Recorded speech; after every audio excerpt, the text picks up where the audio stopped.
Hey everybody, it's Josh with Talk About Trek, and we are back again today to continue our trek through the Count of Monte Cristo.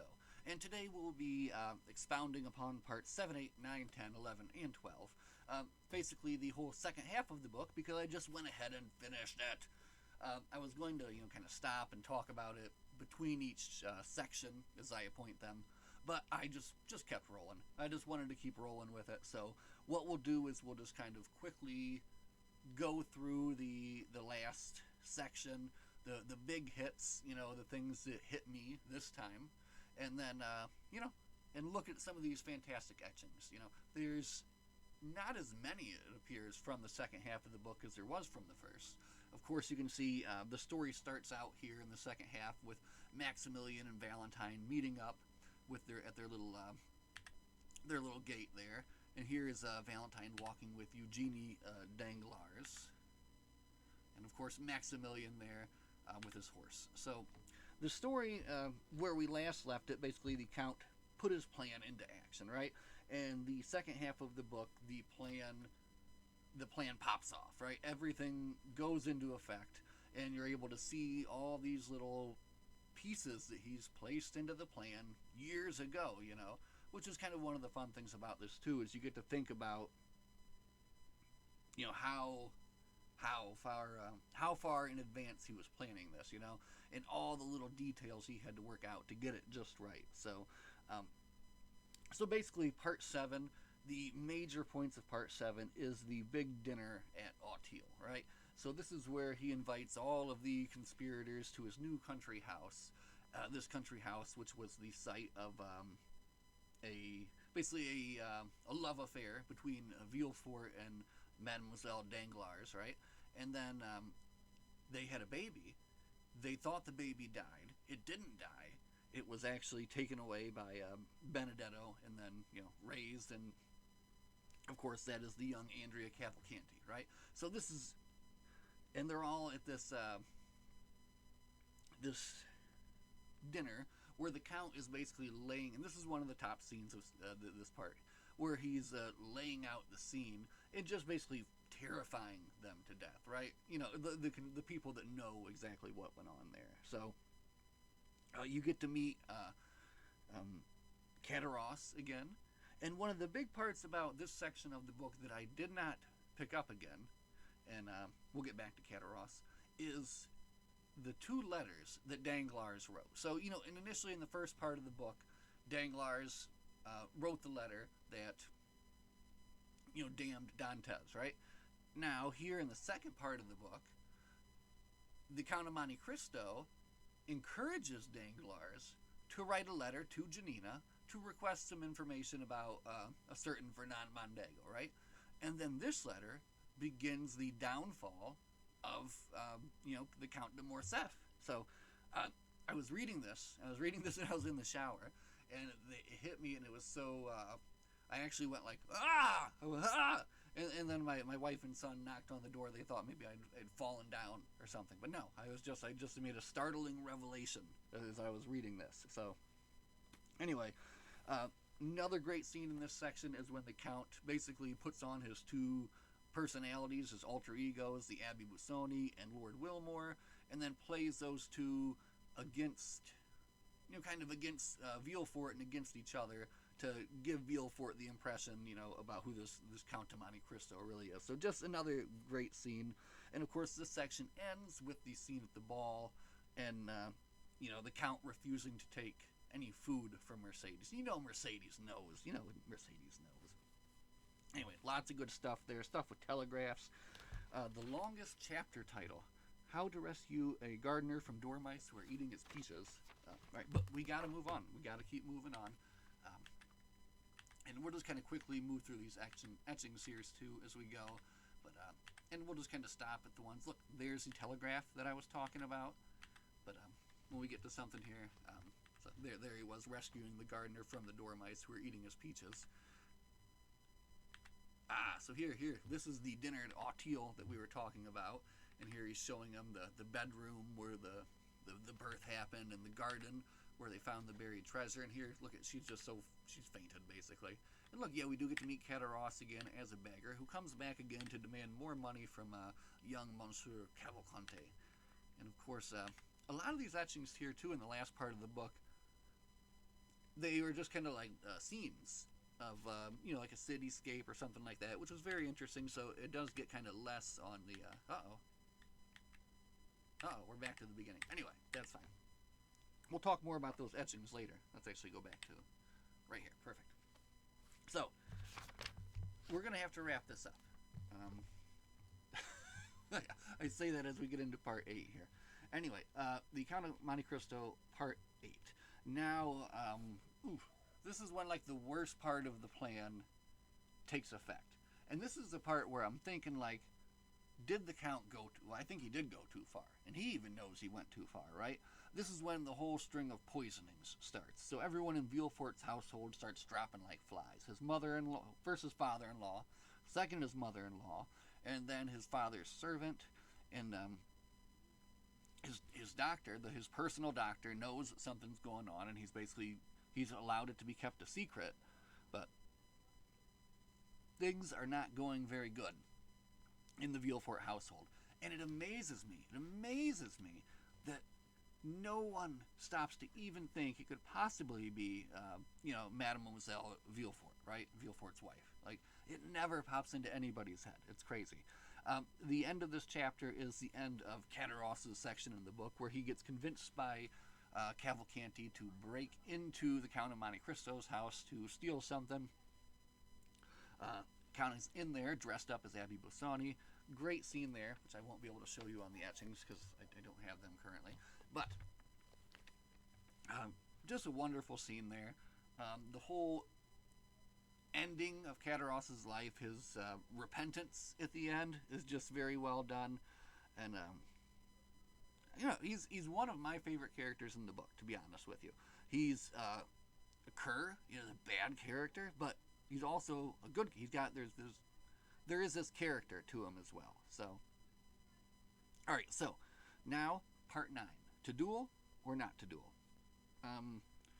Oh man, and also there's so much good stuff that I'm just going to be skipping over here because I want to get to the end and to the summaries. But anyway, now to duel or not to duel. This is Albert's big chapter, right? So the letter that we talked about earlier, the Danglars' letter, right? It comes back, and they put a little note in the newspaper about the Count de Morcerf, or not about the Count de Morcerf, about a Frenchman named Fernand betraying the Turks, right? Now, Albert sees this. He takes immediately to his friend Beauchamp at the newspaper, says, retract it, or we're going to duel. He takes this very harshly, right? So he's very hot-headed. He wants to duel this guy, even though he didn't even write it, and honest to his word, had nothing to do with it at all. So, but that's how it goes, anyway. So Beauchamp gets him to agree to, hold off, give me some time to check this, come back in 3 weeks, and if you still want to fight, we'll fight. Anyway, he goes to Janina and checks it out. What a good friend, right? Comes back, gives him the news, and basically it gets passed through the grapevine. It was the Count of Monte Cristo that initiated this. So he tracks him down at the opera, and he attempts to throw his glove in his face, but Maximilian grabs his hand, and he's unable to even throw his glove. That's another really cool scene. Another really cool scene. But anyway, okay, where am I? Okay. The insult. That's the chapter we were just saying. He threw his glove. The next chapter, night. The Count is determined that the next day he's going to kill Albert de Morcerf, because he's been insulted in public. He has to. But he's visited in the night by who? By Mercedes. Oh, such a good chapter. And the line that she says to him, it kills me every time. Edmond, please don't kill my son. I'm paraphrasing maybe, but anyway, calls him by name, and it just gets him. And basically, she defeats the lion at this point. Like he can't do it, and he is determined basically to let the young Count de Morcerf kill him. And at this point, Mercedes is like, oh, well, okay. And she's like, all right, well, that's good. I'm going to leave. Thank you so much, And then he's like, oh, what the heck, man? But now it's all fine because she knew she could convince Albert to, tell him the real story, convince him to not go ahead with the duel. which is then when you have the scene between them on the field where Albert comes up and shakes his hand, which is another very cool scene, and they make up. But they have to leave because Villefort is disgraced, absolutely disgraced. There's this whole great scene where he's called out by Haiti in front of the council and everything. But this is the end of Villefort's part in the story. As his wife and son leave for the South, he puts a gun to his head and puts a bullet through his brains, and that's the end of his section of the story here. But really, Albert is awesome. One of my favorite characters in the book, and this kind of section kind of highlighted that as well. Part 10. The poisoner strikes Valentine. She is down. Ooh. Maximilian confesses everything to the Count. Another great scene where the Count's now like, oh my god, I hate this family, but I love you. You love her. I have to save her now. So he gets engaged to set up and to taking care of Valentine, and he promises Maximilian that she will live, and he agrees. Things go bad for poor Danglars as he's getting ready to marry his daughter to the young Prince Cavalcanti. The police just then find out from Cataras's confession that he is not who he says he is. So they come to arrest him. He takes off, steals a diamond, and then his daughter runs off with her singing teacher for Belgium.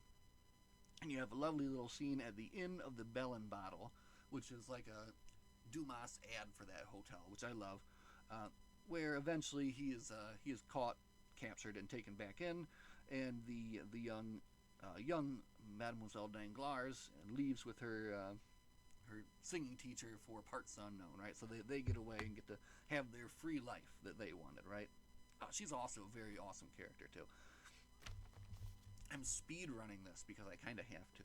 I just want to get it done because I want to talk about it and then I want to move on, right? I could say so much more. Anyway, poor Valentine is down, and the Count is doing something, right?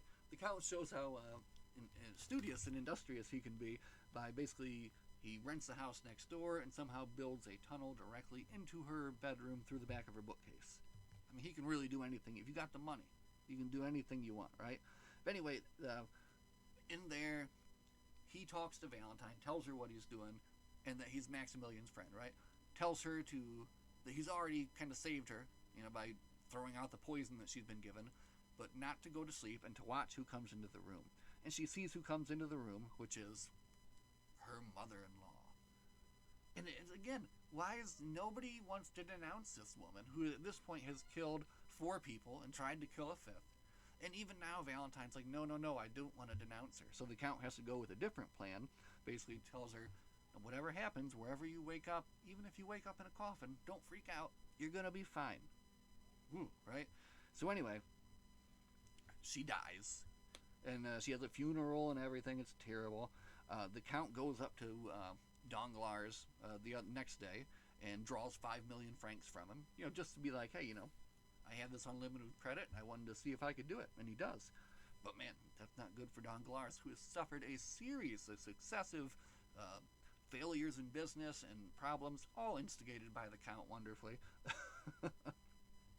And at the end of this section, of course, you have Valentine's funeral, and a beautiful little scene with Albert and Mercedes as they're getting ready to leave town, and then that's cross-referenced with, in the same building, Debray and Mademoiselle Danglars kind of in their breakup. And it's an interesting parallel between the two, which I really liked. Anyway, we've made it in 1356 to part 12, the finale.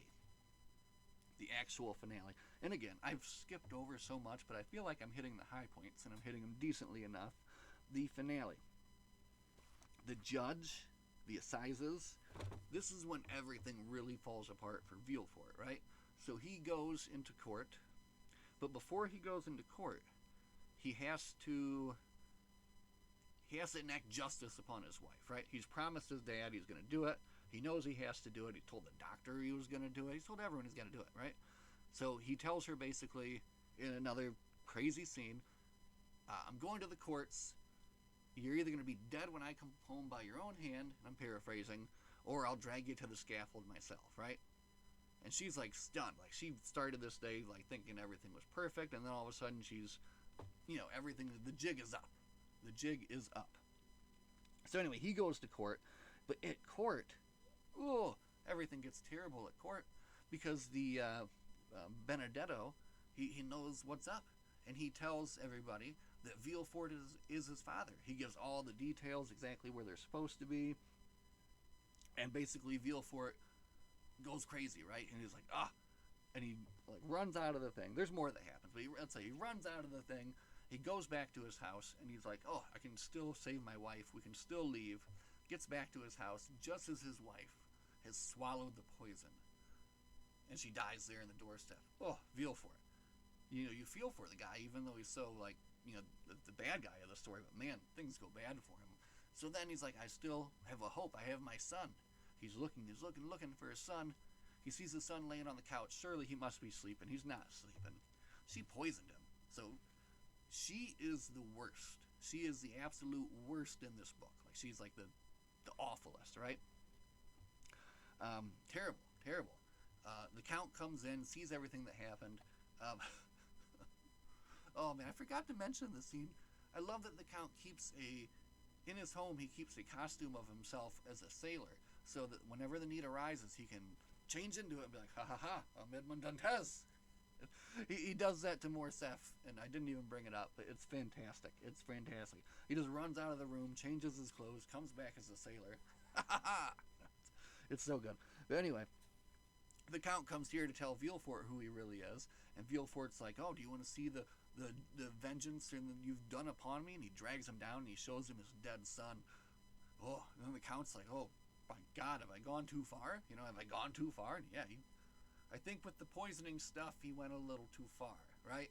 He shouldn't have taught her how to poison so well, or gave her the idea and doing all the poisoning, all this ridiculous poisoning, right? Anyway, we're getting down to the nitty-gritty here. So, Villefort, the Count for his part, he tries to save Edouard, but there's nothing that can be done. Villefort goes mad, runs to the backyard, just starts digging up holes, looking for his dead son, Now, we're left with the real finale, right? What's going to happen with Maximilian? So, basically, Maximilian wants to blow his brains out. He wants to be dead. His love is gone. He has no purpose in living. The Count says, give me 1 month. Give me 1 month, and if you still want to kill yourself at the end of that month, I'll help you do it, So, that month goes by, and that month consequently started on September the 5th. Important date for the Morels and for the Count, right? So on October the 5th, Morel is to meet the Count of Monte Cristo at his little palace there, whatever he's set up there in the caves of Monte Cristo, right? So he gets there. The Count keeps trying to convince him, are you sure you want to do this? I'm very rich. I'll give you all the money in the world. You can marry Haiti. You can have a wonderful life, all these things. And he says, Count, I thought you were my friend. We got 5 more minutes. Let's do this. And the Count, oh my God, the lights have went out. Lights! We're back! Anyway, the Count agrees. He's like, all right, fine. So let's do this in the painless way. And he gives him one of his little green hashish balls or whatever. Maximilian just passes out. And when he wakes up, he looks around. He's like, oh, you tricked me, Count. And he reaches for a knife. But there is Valentine. There is Valentine saying, Maximilian, look at me, The one thing I will say about this ending is I wanted more. When a book ends, you kind of feel like you want to keep riding the happiness wave with these characters as they've accomplished what they wanted to do, and you just want to keep being in that, right? But you don't get that here. You get a very abrupt ending. The Count, indeed, is already gone out of the story. He's on a boat, and he's heading far away. He's left a letter there, telling them that basically go to Leghorn. Monsieur Nordier will be there. They've got a nice big dowry. They can get married. They're going to have a beautiful life. And see, I want to follow that story. I want to know, it's so good. Like, I love these two. And the Count and Haiti, the beautiful scene when the Count realizes that Haiti actually does, he's kind of a dumbass, right? Haiti loves him, loves him, not just as a father or something like that, or as a servant loves a master, but they love each other. And he finally realizes that he can be, he can be happy again. So, great stuff there. The Count, of course, ends his letter with the two words, wait and hope, and then the book ends with them saying, do you think we'll ever see the Count again? Well, what did he say? He said, wait and hope. And I bet they did. They totally saw the Count again, right? Anyway, I want to point out, I made notes like I was in freaking elementary school, or middle school, I guess. You don't take notes in elementary school. I didn't take notes in middle school. I'm taking more notes than I've ever taken in my life. And it's fun. Final thoughts.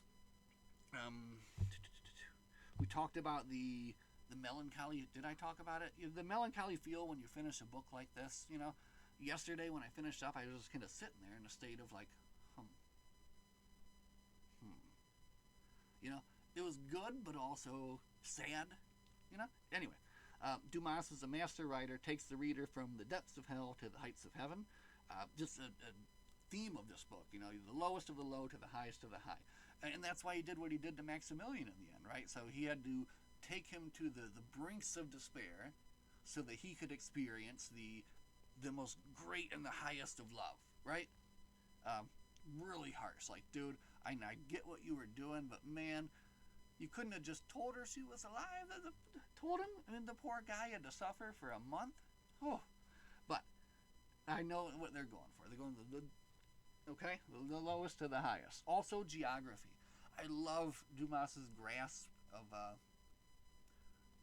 writing geography in a way that is, I know, I'm saying that in a stupid way.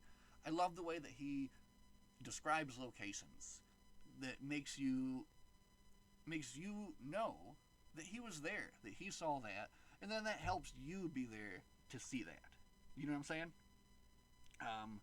It's not just a revenge novel. It's a look at sins, greed, jealousy, cowardice versus, honor, love, truth. The character of the characters, Albert, Valentine, Maximilian, Old Morel, all of these had moments that just moments, right? September the 5th. Probably one of the greatest chapters in any book ever written, in my opinion. Just a fantastic, joyous chapter. After that, the time skip, you're left to speculate. You've got a 10-year section of what was the Count doing during that time, right? Very cool. And then you try to want to piece it together. You want to know where he was going, what he was doing during that time. And then when he comes back, and he's enacting his plans of vengeance, I love the dichotomy, I guess, when he has these little scenes of going to feel this gratitude from Julie and Emmanuel. And I love it when they all finally find out, too. When they find out that he was the one that did it. Oh, such a joyous and just a beautiful scene. As things are wrapping up, none of the honorable characters aspire to wrath. Is that what I wrote? That's what I wrote. Oh, there was a missing quote, too. I read a quote, and I'm like, this was so good. I need to write this down so I don't forget. I didn't write it down. I forgot it. And I couldn't find it again. We'll find it again next time. We will read this again, obviously. October the 5th, the final chapter of the book, mirroring the... I didn't even talk about... In the end of the book, Dantes takes this... Or the Count takes this journey, mirroring the beginning of the book, where he goes to Marseille, he goes to the Chateau d'If, he goes to... he goes to Rome. It's something I never picked up on before, but I really like the... Just like the small, there's probably a literary word for it, term for it, but I couldn't tell you what it is. But I wrote down just the end kind of mirrors the beginning, which is awesome. So, anyway, that's it. We can't keep talking about this book all night long. I could keep talking about this book all night long, but I'm not going to. We're going to end it here, and we're going to get right back to the the real purpose of the channel, which is talking about Star Trek, right? So next time we meet, my friends, we'll be back to talk about Greg Cox's Lost to Eternity, which is going to be fun.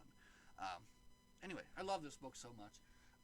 As anyone that has watched this can probably tell, you should read it. And if anyone has followed along this far and would be interested in having me talk about this more, just let me know, and I would love just to pop up another video hitting all the things that I didn't talk about in this one. Like, seriously, I would totally do that. But for now, we're all done. I hope that anyone that has stuck around and listened has enjoyed this. I hope that the microphone, it says it's quiet. I don't think it was too quiet. Anyway, if it's quiet, turn it up. Anyway, as always, my friends, live long and prosper. And in the words of the Count of Monte Cristo, don't forget to wait and hope. Have a good night.